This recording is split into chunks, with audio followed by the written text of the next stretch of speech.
शिवाजी महाराज, राजमाता जिजाऊ, शाहू महाराज, भारतीय घटनेचे शिल्पकार परमपूज्य बोधिसत्व भारतरत्न डॉक्टर बाबासाहेब आंबेडकर, स्त्री उद्धारक क्रांतीज्योती महात्मा फुले, तसेच महिला भारतीयांचे ज्ञानाई सावित्रीबाई फुले, संत गाडगे महाराज आणि सर्व विचारवंतांना आणि समाजसुधारकांना मी त्रिवार वंदन करते.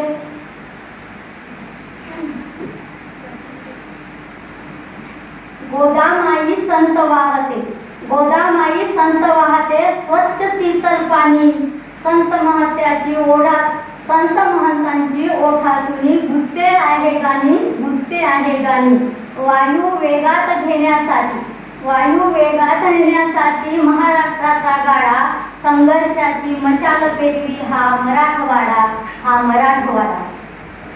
आजच्या कार्यक्रमाच्या अध्यक्षा माननीय डॉक्टर सीमा लिंगायत मॅम, IQESची समन्वयक डॉक्टर आशुभाऊ सर मॅम, दिनविषयक समन्वयक डॉक्टर सीमा मुळे मॅम, गटप्राध्यापक डॉक्टर निलिमा शेरेकर मॅम,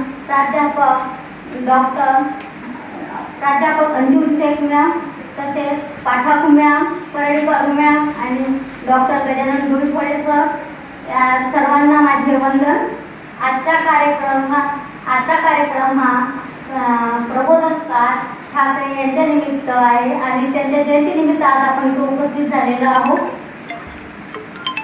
आणि ज्यांची स्वप्न ही काठावर उतरलेली आहे अशा या उतरत्या रक्ताच्या माझ्या भावी शिक्षकांनी आज 15 सप्टेंबर म्हणजे प्रबोधनकार ठाकरे यांचा जन्मदिवस तर आहे, परंतु आज त्रिवेणी संगम आहे.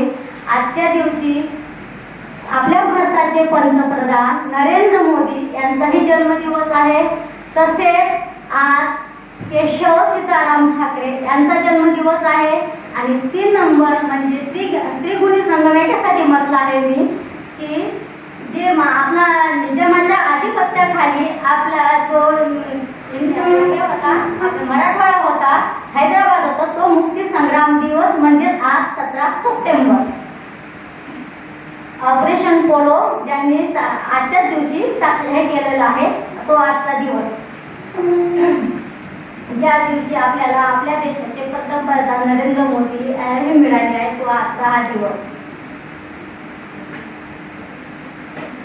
केशव सीताराम ठाकरे यांचा जन्मदिवस 17 सप्टेंबर म्हणजे हा आपण जन्मदिवस म्हणून साजरा करतो. केशव सीताराम ठाकरे हे कोण होते तर हे शिवसेना प्रमुख, ज्यांनी शिवसेनेची म्हणजे स्थापना केली असे बाळासाहेब ठाकरे यांचे ते वडील होते. अष्टपैलू व्यक्तिमत्व त्यांचं होतं. निर्भीड प्रबोधनकार, पत्रकार, इतिहासकार, नाटककार, वक्ता, वृत्तपत्रजनक, तसेच समाजसुधारक, अभिनेता, कादंबरीकार, कथाकार, देवळाचा धर्म आणि धर्माची देवळे या पुस्तकाचे लेखक अशा अनेक नावांनी ज्यांची ख्याती आहे अशा ख्यातनाम प्रबोधनकार म्हणजे केशव सीताराम धोपटकर यांचा जन्मदिवस. धोपटकर त्यांना यामुळे म्हणत होते की त्यांचे धोपटकर या किल्ल्याचे त्यांचे वंशज किल्लेदार होते म्हणून त्यांना धोपटकर असे म्हणत होते. केशव सीताराम ठाकरे हे वृत्तपत्र चालक होते म्हणून त्यांना, आणि प्रबोधन हे त्यांचं वृत्तपत्र होतं म्हणून त्यांना प्रबोधनकारही म्हणत होते आणि ते समाजात प्रबोधन करत होते. अनेक जुन्या चाली रीती परंपरा त्यांनी आपल्या प्रबोधनातून, आपल्या वृत्तपत्रातून आणि स्त्रियावर होणाऱ्या अन्यायाला वाचा फोडण्यासाठी त्यांनी प्रखर असे निर्भीड लेखन केलेलं आहे म्हणून त्यांना प्रबोधनकार असे म्हणतात. मुंबई ही फक्त महाराष्ट्राचीच नाही तर संपूर्ण मराठ्यांची आणि म्हणजे जिथं मुंबईमध्ये परप्रांतीयाचे लोंढे येत होते, परप्रांतीयांचं वर्चस्व होतं, परंतु ही मुंबई आपल्या मराठ्यांची असली पाहिजे. आणि ज्या भाषेप्रमाणे भाषेचे प्रांत पडले होते, भाषिक प्रांत पडले होते, त्या प्रांतात म्हणजे मराठी ही आपली महाराष्ट्राचीच मुंबई असली पाहिजे असे त्यांचे वक्तव्य होते. गणपतीचं रहस्य, अष्टविनायक हे त्यांचे लेख आहेत. आणि गणपतीपूर्वी कोण होते, गण अधिपती म्हणजे गणांचा पती म्हणजेच गणपती असे जे कोणी न बोलू शकणारे वक्तव्य त्यांनी त्यांच्या ह्याच्यात केलेलं आहे. त्यांनी आपलं उघड आणि निर्भीडपणे मांडलेलं त्यांचं प्रबोधन अनेक त्यांना म्हणजे त्यांचे द्वेष आणि हे करण्यात आले आहे, त्यांच्यावर टीकास्त्र करण्यात आले, परंतु त्यांनी यांनाही जुमानले नाही. म्हणून मी सर्वात शेवटी 4 ओळी म्हणते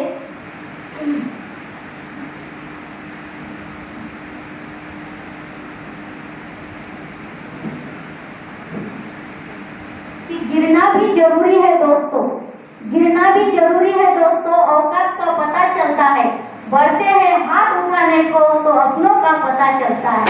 जिन्हें गुस्सा आता है वो लोग सच्चे होते हैं, मैंने दिन रात झूठों को मुस्कुराते हुए देखा है.